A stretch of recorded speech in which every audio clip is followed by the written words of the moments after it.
আপনারা যদি কারো উস্কানিতে রাস্তায় নেমে কোনো ধরনের নৈরাজ্য এবং বিশৃঙ্খলা করেন, শেখ হাসিনা তো পালাতে পারছে, আপনারা কিন্তু পালাতে পারবেন না। একদিকে আইন শৃঙ্খলা বাহিনী, একদিকে সেনাবাহিনী, একদিকে আমরা জনগণ, বিপ্লবী ছাত্র জনতা, আওয়ামী লীগের প্রতি, ছাত্রলীগ, যুবলীগের প্রতি যারা দেশে আছেন তাদের প্রতি একটা আহ্বান রাখতে চাই যে আমরা আপনাদেরকে গত 4-5 বছর ধরে বলছিলাম যে শেখ হাসিনা পালিয়ে যাবে, ওবায়দুল কাদের, সালমান এফ রহমানরা হয়তো আফগানিস্তানের মতো প্লেনের চাকা ধরে পালাতে পারবে, আপনাদেরকে এই দেশে থাকতে হবে।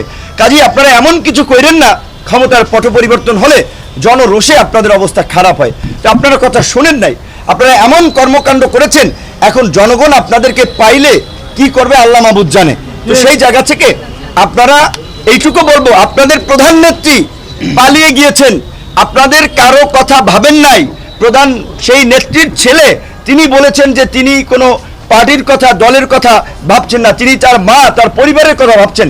কাজেই আপনারা যদি কারো উস্কানিতে রাস্তায় নেমে কোনো ধরনের নৈরাজ্য এবং বিশৃঙ্খলা করেন, শেখ হাসিনা তো পালাতে পারছে, আপনারা কিন্তু পালাতে পারবেন না। একদিকে আইন শৃঙ্খলা বাহিনী, একদিকে সেনাবাহিনী, একদিকে আমরা জনগণ, বিপ্লবী ছাত্র জনতা। কাজেই কোনো ধরনের নৈরাজ্য করার দুঃসাহস আপনারা দেখাবেন না। আমরা চাই যারা আছেন ক্ষমা চেয়ে আপনারা ভালো হয়ে যান, শান্তিপূর্ণভাবে দেশে থাকেন। কোনো ধরনের বিশৃঙ্খলা করা থাকলে বিপ্লবী ছাত্র জনতা এবং সরকার মিলে আপনাদের বিরুদ্ধে ব্যবস্থা নেবে, আপনাদেরকে হুঁশিয়ার এবং সাবধান করে দিতে চাই। শেখ মুজিবুর রহমান সাহেব একজন জাতীয় নেতা ছিলেন, কাজেই তার প্রতি শ্রদ্ধা নিবেদন কিংবা তার প্রতি কারো ভালোবাসা থাকতে পারে।